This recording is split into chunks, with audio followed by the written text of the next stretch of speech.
Hello, it is I. Now, Forza Horizon 5 seems to be quite a brilliant game. They've improved upon many different things from Horizon 4, like the car sounds, the customization, progression, and even the location. I mean, anywhere else would be a better location than the UK, to be fair. However, from the early access footage we've seen from various different YouTubers, there seems to be quite a few minor problems. So I decided to compile a few of these faults and put them together in this video. Okay, now trigger warning for any snowflakes out there. I'm not hating on the game in any way. Of course, this is an early build of the game, so there will be broken things that need fixing. But I'm just making this video to point out a few minor faults that need updating before the game comes out. Now, before getting into this video... oh, sorry about that. Something in my throat. Man, I thought you would have pressed the like button already. What's that, cheesy? Am I a beg? I think I'm a beg. Oh my god. 4,000 likes is the target as per usual. Liking the video helps out so much more than you can imagine, and it's free. And seeing as over half of you guys watching have not subscribed, do consider subscribing to the channel down below. We are on the road to 200k, and I love seeing new comments in this section down below. What the? That was not English, was it? Thank you very much, and now let's get into this video. Then my pre-me, I can see angles. Get money, get snakes by your ankles. Okay, yes, I know in the intro I mentioned how the sounds were a massive improvement, and I do stand by that. They are the best car sounds I've ever heard in a Forza game by a long shot. However, there are quite a few minor problems that need fixing, which I can't help but point out. So well done to the developers for focusing on the sounds and properly improving them, but please fix these things. Number 1, the Golf has a DSG fart, which is great, but in the game it's a manual? Okay, for those of you who are confused, you only hear DSG farts on cars with an automatic DSG transmission, never on a manual car. So a simple fix would be to convert the manual Golf into a DSG transmission one into the game, so it shifts instantly and you hear the DSG fart. Another problem is that the Supra sounds way too crazy when it's stock. I mean, don't get me wrong, it sounds glorious, possibly one of the greatest sounding 2JZs ever in a racing game, but the sound of the car stock is like it's already modified.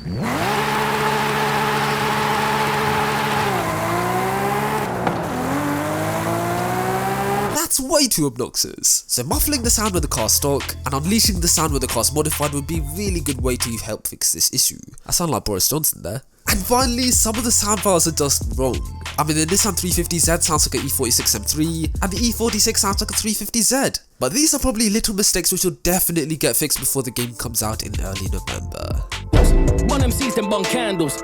Keep it on wax, that's an idiot. Tyre Smoke is a huge improvement in Horizon 5, and I love it. However, it's been getting so many complaints of people saying it's like PS2 Tyre Smoke, or that it's way too obnoxious and unrealistic. And I do see what they mean. I mean, a little slide in an Aston Martin Valhalla won't produce this much tyre smoke. This sort of tyre smoke seems like it only belongs on drift cars. So a simple solution to this? Only have this obnoxious tyre smoke on drift tyres. That way the drifters of Horizon 5 would have this crazy tyre smoke to coat the streets of Mexico in.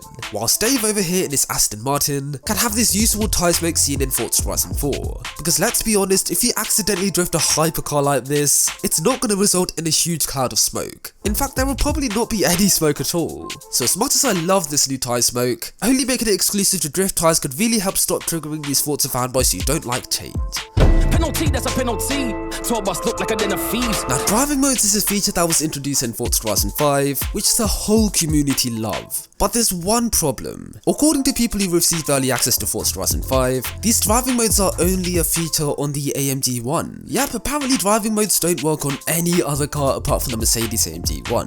Which kinda makes sense seeing as the icon for driving modes is a convertible roof, implying that there's more cars with convertible roofs than there are with driving modes. But this is also a big shame, as there are so many cars out there with driving modes in Horizon 5 which will not have the option to change it. The likes of the Bugatti Veyron, the McLaren P1, and of course the Ford GT, which is iconic for quickly lowering itself and deploying its massive wing. So a solution to this? Why not have the speedometer change when you're switching driving modes? I mean, this is seen on cars like the Lamborghini Aventador, the Audi R8, and the Lexus LFA. This is much less effort compared to spoilers and louvres moving, seeing as all you need for this is a new speedometer template for the interior of the car. And that's it. This would really help to make the community happy, seeing as there will be way more cars in the game with interchangeable driving modes. Now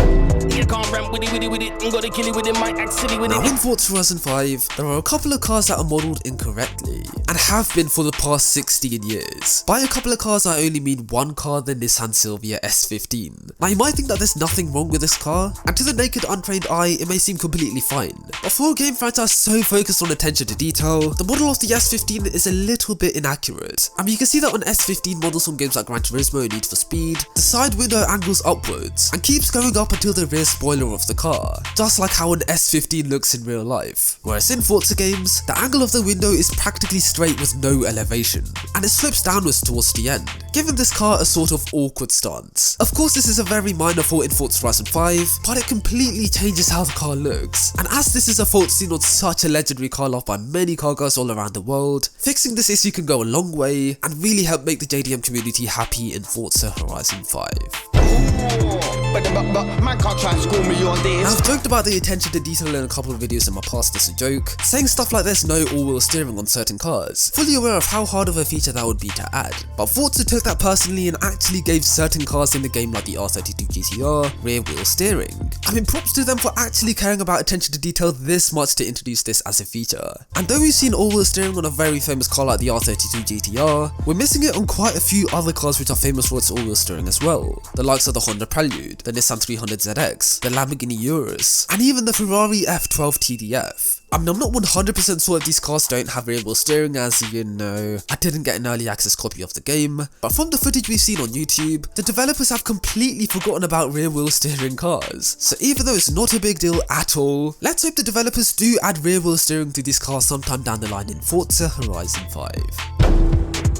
Think man about two men start checking credentials. Now, sense of speed has been quite a big problem with Forza Horizon games, especially in the cockpit view. And one of the reasons why is because of the lack of movement. The camera's just very stationary and it doesn't show any sign of going fast. Whereas in games like Assetto Corsa, there are sliders to adjust the G-force movement, and it really helps to exaggerate the sense of speed. This is the sort of stuff we need in Forza Horizon 5. Of course, the devs have improved sense of speed from the exterior camera angle, which does look pretty decent, but a lot of us love to use the cockpit camera angle. So fingers crossed the developers do improve the sense of speed from the cockpit camera angle, as that would be very nice. Boy, man, get tread. That's for nice. I see my youth to the left. That's for Now, when Forza took a whole 3 years to make Forza Horizon 5, the fans expected the game to be packed full of incredible features which we've been requesting for years. And though we did receive quite a lot of awesome features, they missed out one very important one: full steering rotation in the cockpit camera view. Now, this may seem like a very small feature which isn't very important, but this could make a huge difference. Nobody in Forza drifts with the interior camera angle, seeing as the 90-degree steering wheel movement looks way too arcadey and broken. So how hard could it be to increase the steering wheel angle from 90 degrees to the left and the right to perhaps 180 degrees to the left and the right? I mean, if the developers could add hand movements for shifting through the gears, pulling the handbrake and using flappy paddles, how hard could it be to increase the steering wheel rotation by an extra 90 degrees? This could really help to give the Forza franchise a fresh breath of life, as we've been stuck on this old steering wheel animation for the past 15 years. So let's hope the developers up the rotation sometime in the near future. Beef devils with horns, meat cleavers and several swords. Now, one big fix with Horizon 5 was the vinyl shop. They made it so you can have tiny stickers on your car, but display it in high definition, which you could not do in the previous Horizon game. And as great as this was as a feature, there's another feature the developers could have worked on. Different sticker finishes could really help to transform the designs in the game, and really help the developers with making super realistic liveries. As in real life, you'd see satin wrapped cars with chrome stickers, gloss stickers, etc. So yep, fingers crossed the developers do add different finishes to the vinyl stickers sometime very soon in the future of Forza Horizon 5. For a game that's so focused on attention to detail, from map features, character customization, all the way to car features, I am still clueless as to why this still hasn't made its way onto Forza Horizon 5, as I imagine this would be one of the easiest features to add into the game, as head-up displays are very common amongst brand new cars, especially sports cars like the Corvette and BMW i8. Yet in this super detailed racing game, they're nowhere to be seen. Now, of course, this isn't a huge problem at all, as it really doesn't bother anyone, but if you've gone through the trouble of adding driving modes, convertible roofs, and even rear wheel steering, how hard could it be to add a little LCD speedometer onto the windscreen? I mean, it's already seen on games like Gran Turismo Sport, so I really hope Forza do one day add head-up displays, as this small feature could really elevate the attention to detail on these cars. But other than those minor problems, it does seem that Horizon 5 promises to be an incredible Forza game, possibly one of the greatest ever made. And that's the end of the video. Hope you lot did enjoy. If you did not enjoy this video, that is a bit sad. Like I said at the start of this video is not a hate video, it's more of a constructive criticism, so if you're a snowflake, go and melt. Shush. Anyways, if you want to see more videos like this one, then make sure to subscribe to the channel down below. We are trying to hit 200k by the end of this year, so any help would be much appreciated. Also, leave a comment down below. They help a lot with the YouTube algorithm, and I'll try to get to as many of you people as I can. Thank you very much, and I'll catch up with you guys very soon. Until next time, have a good one, guys. Stay safe, stay inside. Until next time, cheers. My dineros, what I'm out to get. Sombrero, I get hat and then I'm out again. Got an A1 Chica with a drive like a 3 litre. That's what she needs D4 like the alphabet.